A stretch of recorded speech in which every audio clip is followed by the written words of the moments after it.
Hello, everybody. This is Kelly Fasterling with eXp Realty, and I am truly honored today to have Terry Reager with me. Terry is a 20-year realtor.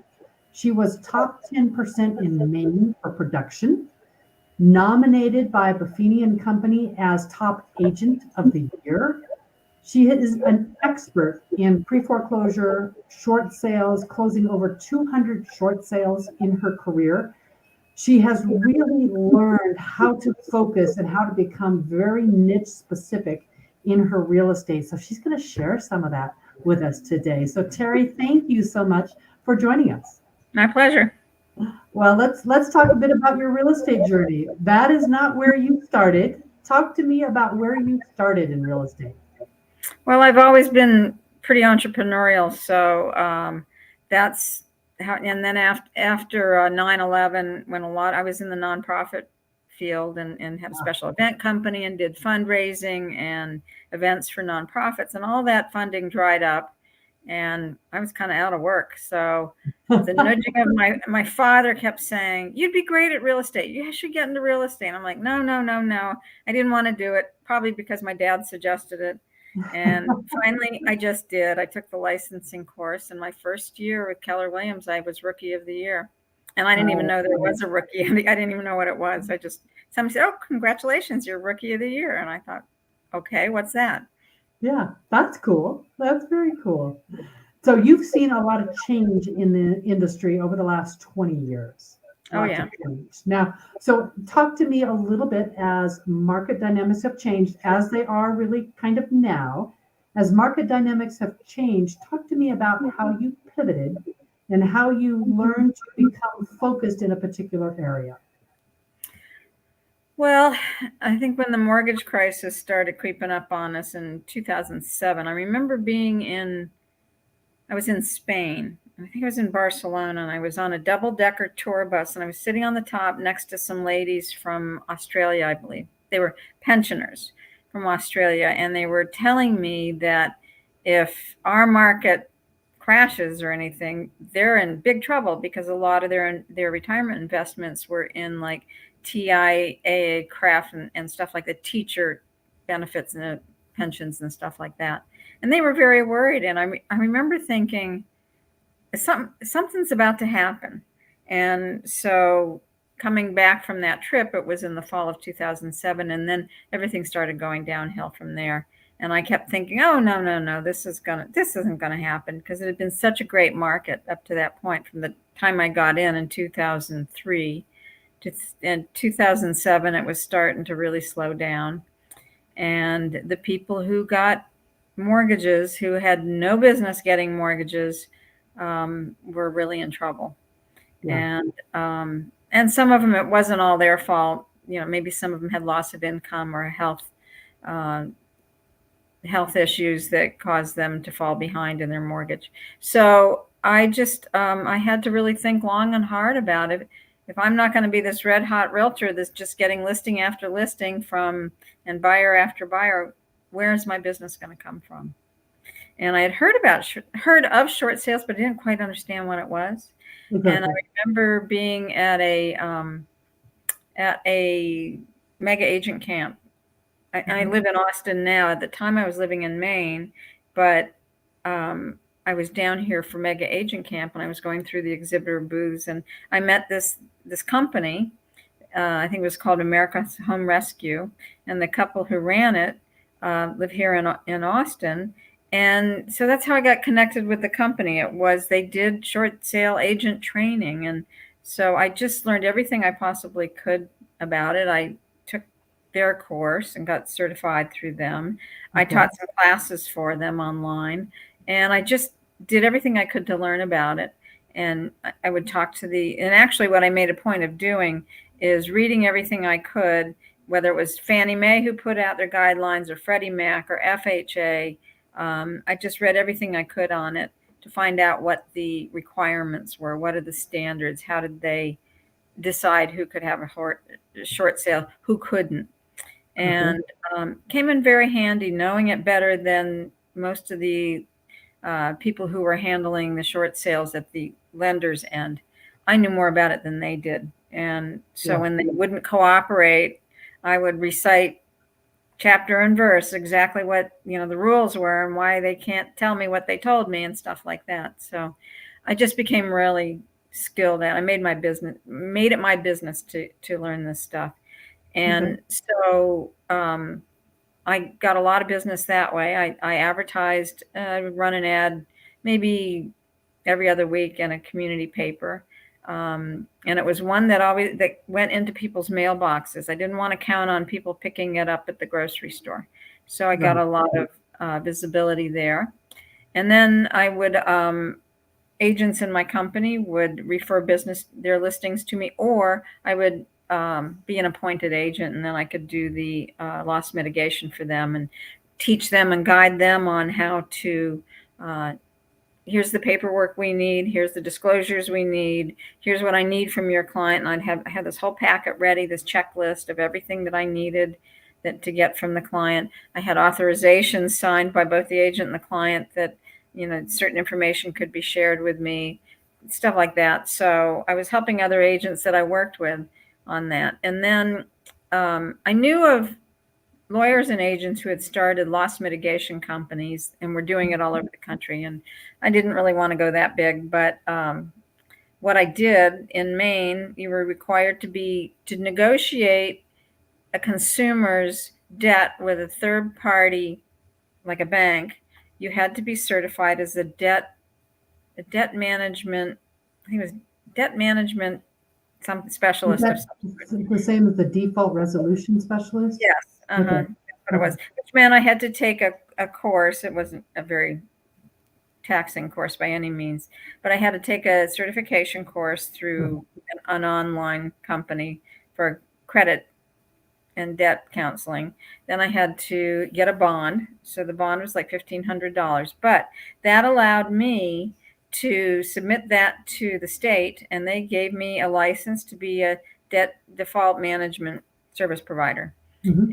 And my big question on that was, if I'm a realtor, it's my obligation to negotiate the debt like a mortgage. And they said, well, no, not you're supposed to, but anyway. So I figured I would do that, and that way it takes all the arguments away. And what it enabled me to do is to go outside of my company and work with other agents, or I wouldn't have been able to unless they were in my brokerage. So I went out to other agents. I went to offices to I remember going to a Remax office for their sales meeting, their weekly sales meeting, and talking to them about short sales and how I could help them. So I got a lot of business where they could refer it to me, or they could take the listing and I would do the loss mitigation work, and I'd guide them through it, and I'd give them the appropriate disclosures. And the way I got paid was the agent paid me a percentage of the commission, and the buyer had to pay me, I think it was $3,000. Okay. So that worked well. Now, what would you say was the most difficult part, the most challenging part of all of those changing market dynamics that you've experienced through your career? Well, that particular market, the challenging part for us or for me, or the lenders were a real pain, and they just were difficult. Many of them were really difficult, and especially some of the smaller ones. Bank of America could be difficult just because they were big. I remember I had a closing one day that the final HUD had to be submitted for approval to the processor of the short sale 24 hours before the closing. Well, this guy decided to take the day off. So I ended up calling the vice president who I'd met at the NAR convention, who said, if you ever have a problem, call me. I called him, and he got it worked out in real time for me. But I think one of the hardest things was, especially in the early years of it, was you didn't really know what you didn't know. And the same was true for the people who were the processors at the banks. They might have been new in the job. They may not have been new, but it was a lot of information. And then the second lien holders were also a real challenge too. So I'd say the biggest challenge was to learn as much as you could about it, so that you could periodically enlighten people who should have known and they didn't, and to get it to the closing table. So that was probably one of the biggest challenges. Later in the years of short sales, I think a really big challenge was these lenders. The majority of them seemed to be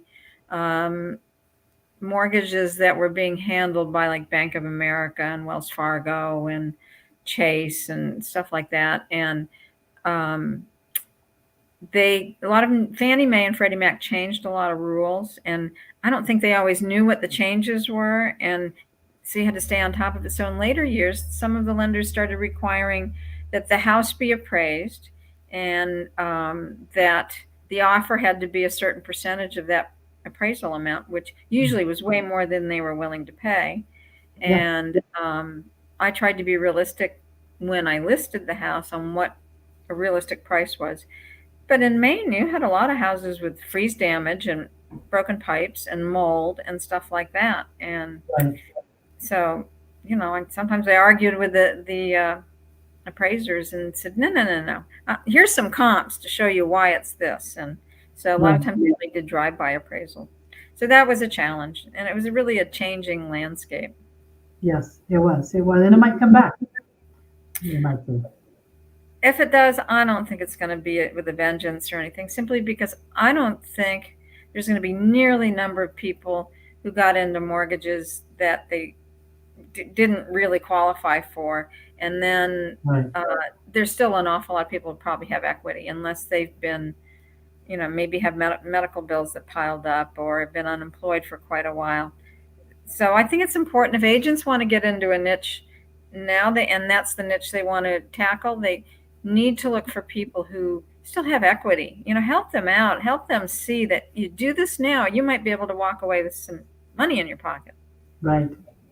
Well, and you've also worked in some other niches, senior relocation, downsizing, decluttering, liquidation, cleanouts. And what would you recommend as agents kind of look to? Where do I specialize? How do I differentiate myself? What would you say? What would you recommend? I would say learn more skills, not just real estate. It's a shame some of these things can't be certified as classes, for your credits. Learn as much as you can about the baby boomer market and the senior market. And I'm actually a part of some senior networking groups, and they're trying to rebrand the name senior because there are so many people of a certain age, maybe like very late 60s to mid 70 or even 80. You would never guess in a million years that they're that age, because they're in really good shape, they're healthy, they're active. And I just had a friend turn 80 a couple of weeks ago, and I look at him and I go, I can't believe you're 80. He exercises every day, he plays tennis, he runs, he stretches a lot, he really watches what he eats.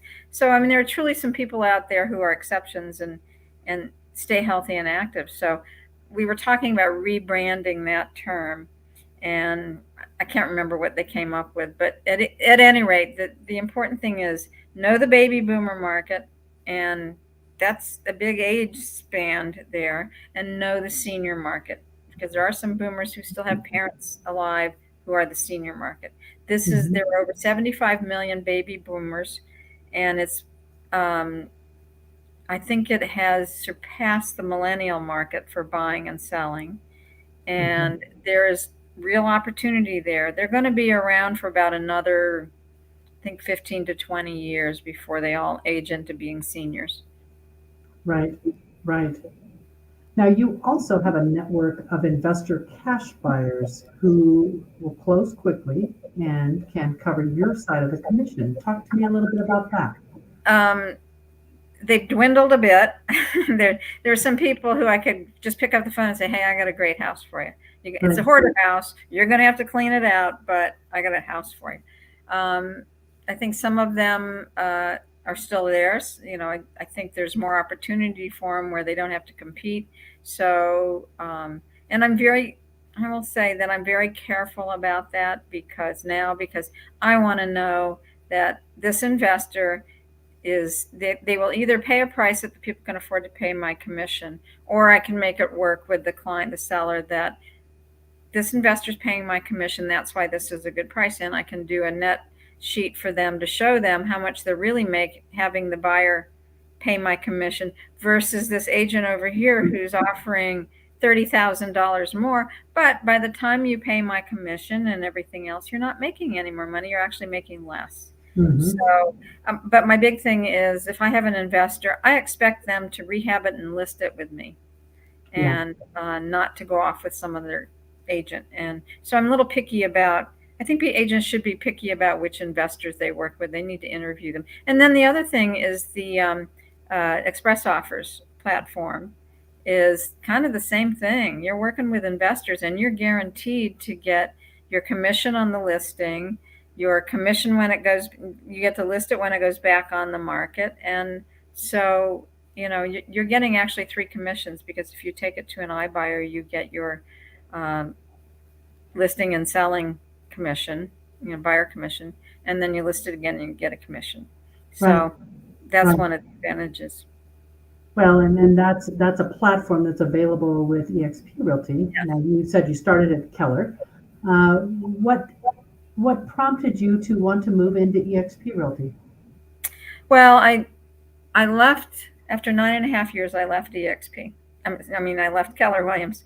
It was time to move on. I certainly wouldn't say anything bad about Keller Williams, because it was a great place to start my career. They had great training. And when I talk to new agents now who are really concerned about the training, I say, maybe you should look at Keller Williams for the first couple of years and then come on over to eXp. And in the meantime, anything I can help you with, you let me know.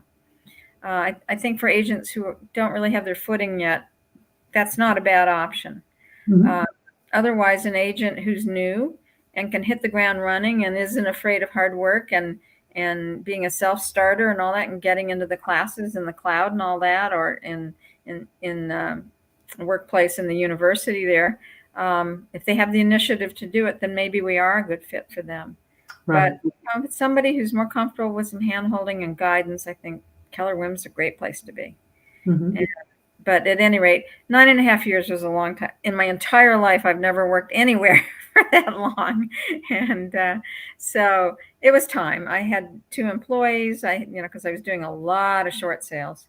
And I probably had put the transition off for an extra maybe 2 years, just because I was so busy and I just couldn't even envision a stopping point to jump over to another company. So I went over to another local company in Maine.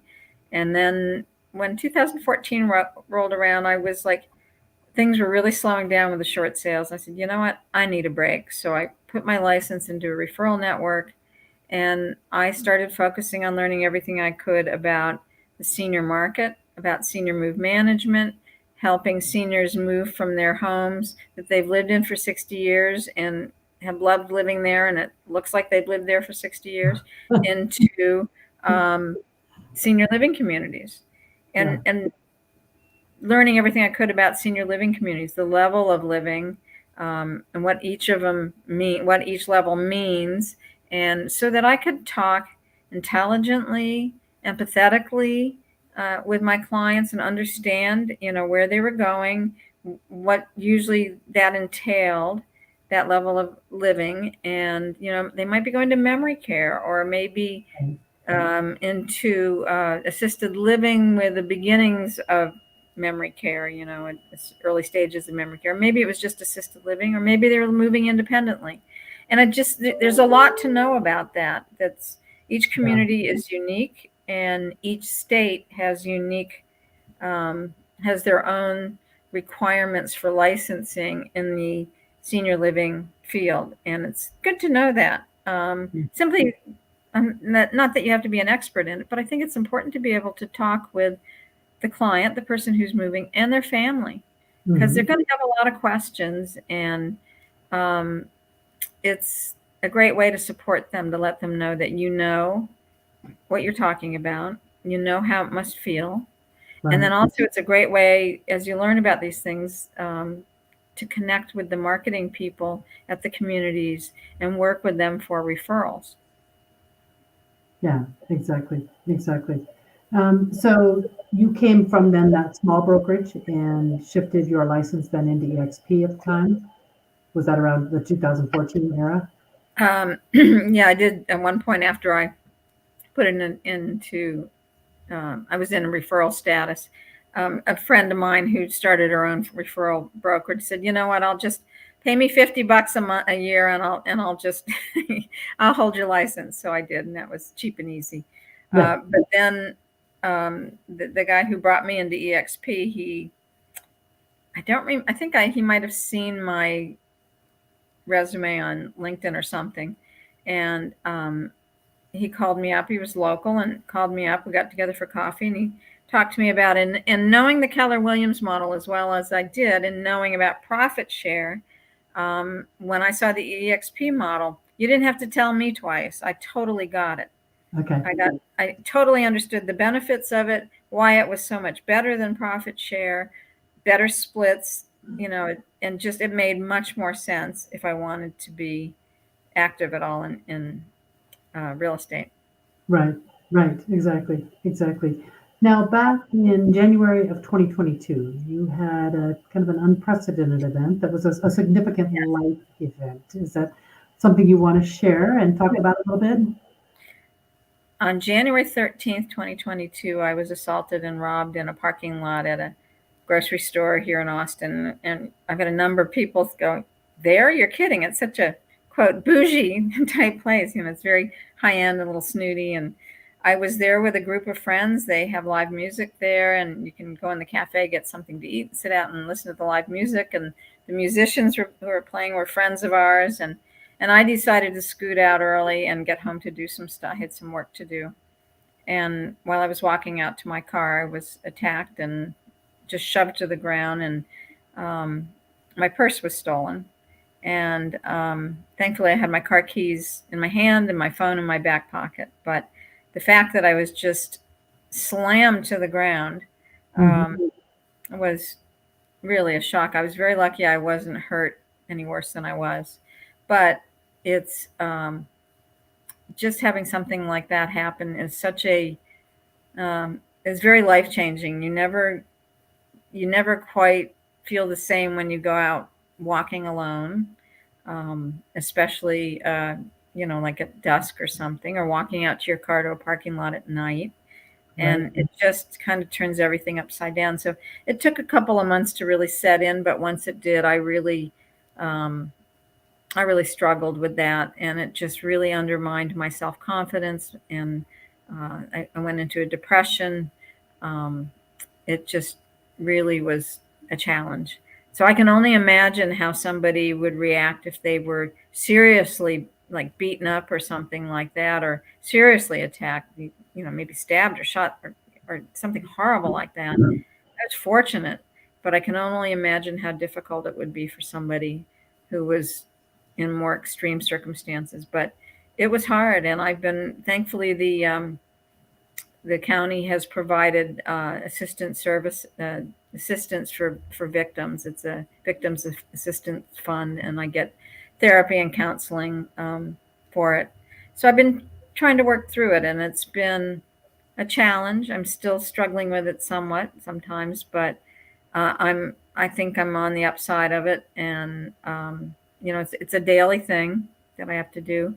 But I'll tell you, one of the things that makes me really glad that I'm with EXP is knowing that there's the revenue share and the revenue share team building aspect to it, so that if I'm not feeling great about going out and soliciting clients or whatever I need to do, I can focus on that instead.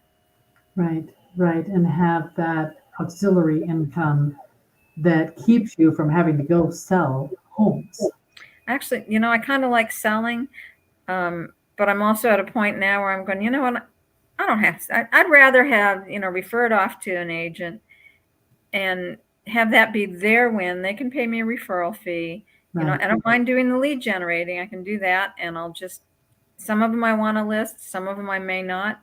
I do feel strongly about helping people who need to deal with there's a lot of trauma involved with downsizing and relocating and knowing that it's probably going to be the last place you ever live.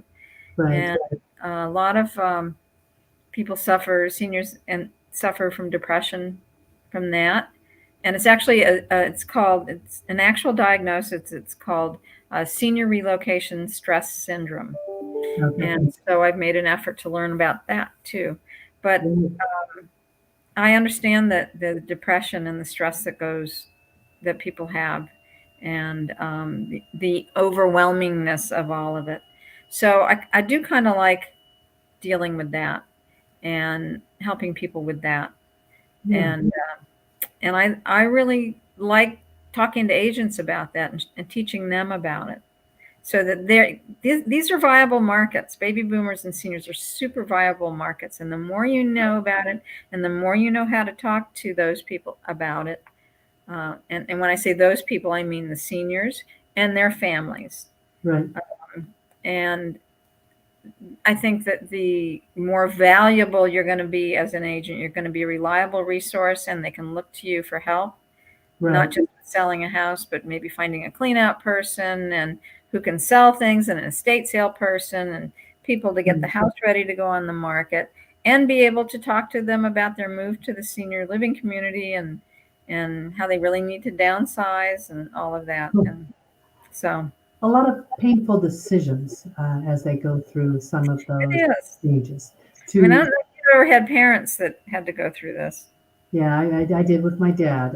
It was 12 years ago at this point. Mm-hmm. But from wanting to be independent and on his own and not really wanting the home, but knowing he needed full-time care. And yeah, it's definitely a challenge to have those conversations, to even get to the point of, yes, I'm willing to move, but then letting go of all this stuff that you've had all these years. I remember it with my parents. They fortunately were able to go straight into independent living. They just had an apartment in a senior living community. It was called a CCRC, which is Continuous Care Residential Community, outside Philadelphia. So it had every level of care, but they went in independently, and they had their own apartment. They still traveled. They taught at an educational program still, and they were very active. So it was more about the downsizing, but also knowing this is where they were going to go as their last home. And you really have to be empathetic to people around that. You do. Terry, I had the wonderful opportunity of meeting you in a coaching program, and I know you value coaches. You select coaches for different seasons or different skill sets. What kind of coaching and training have you been receiving, and that has really helped you to grow in your career over the years? I will say the number one, I think the most valuable coaching I ever received was when I first got into real estate. Early in my real estate career, I went with Buffini&Co. And it was very different back then, before the mortgage crisis. They had to rethink how they did everything at that point when the mortgage crisis hit, because agents were dropping out of their programs like crazy. Right. But I think that working with Buffini&Co. was one of the most valuable things that I did to get started in real estate, to stay in real estate. And I still retain a lot of that. And I still, I when I talk to agents, who are like, where am I going to find business? And I talk about their sphere of influence. I share with them everything, all of the skills that I learned through Buffini coaching. I mean, it was pretty darn expensive. So when the mortgage crisis hit, I had a gap in there where I had to no longer do that.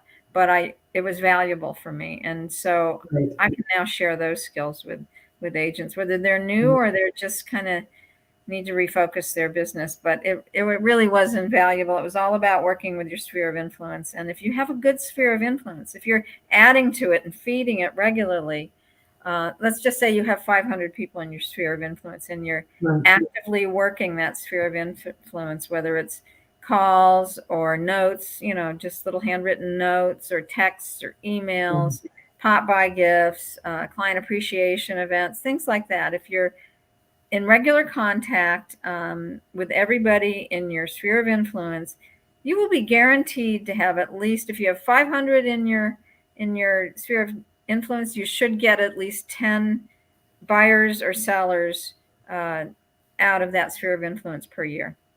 Right. That's 10 transactions, and then you can just practically stumble over any other ones, or whatever your niche ends up being, you ought to be able to find some more. So 10's not bad. I wouldn't say no to that. But I also think it's about positioning yourself with your sphere of influence of being a valuable and reliable resource for them. No matter what they need, they can count on you to help them find whatever it is they need. And a lot of new agents come into this business not really understanding how to nurture, how to identify that sphere of influence, how to nurture that sphere of influence. Is there any advice you'd have, especially as Rookie of the Year, for a new agent and how they launch, how they get started? Well, when I started in real estate, I had moved to Maine from Delaware. The only people I really knew is the guy I was going with and his immediate family. They weren't a whole lot of help, to be honest with you. And I have my own relatives up there because both my mom and dad were from Maine, and they didn't live there at the time, but I had a lot of cousins. Good lesson in that, though. I have a cousin who I helped her find a condo. I will never work with her again. Sometimes it's better just to refer a family member off to someone you really trust.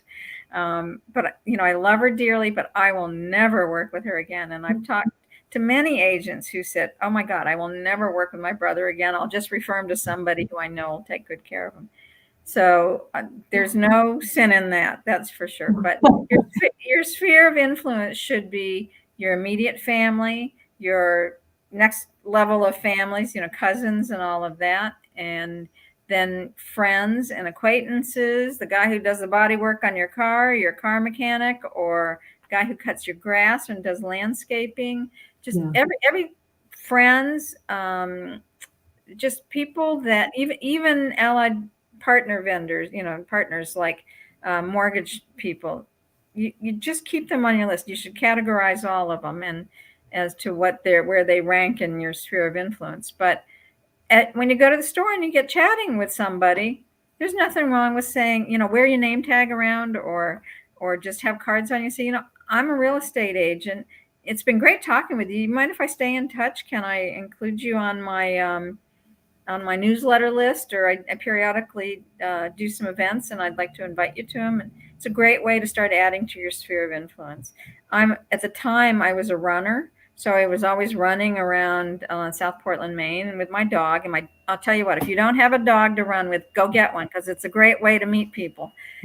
And that's how I ended up getting my very first listing. I was out running with my dog, and she was a tiny little toy fox terrier. We ran past a house that was having a yard sale, and I stopped, and the owner of the house just fell in love with my dog. And we got talking, and I asked her why they were doing a yard sale. She said, "Well, we're selling our house." And I said, "Oh, do you have it listed yet?" She goes, "No, we're just going to do it ourselves." And I said, "Can I leave you with my card? And, I'll come back with it because I don't have it on me." And then as we're going through the whole thing, she's petting my dog and holding her and cuddling her because she really was cute, and she was a nice dog. And she goes, "Oh, sure, yeah, drop your card off." So I brought her the card, and within a couple days, they called me and they said, "You know what? We can't do this ourselves." And they hired me to list the house. It was my very first listing. And then I said, "Well, where are you moving to? And what are you buying?" "Oh, we have a deal with a builder. We've already put money down on it." And I said, "Okay, great."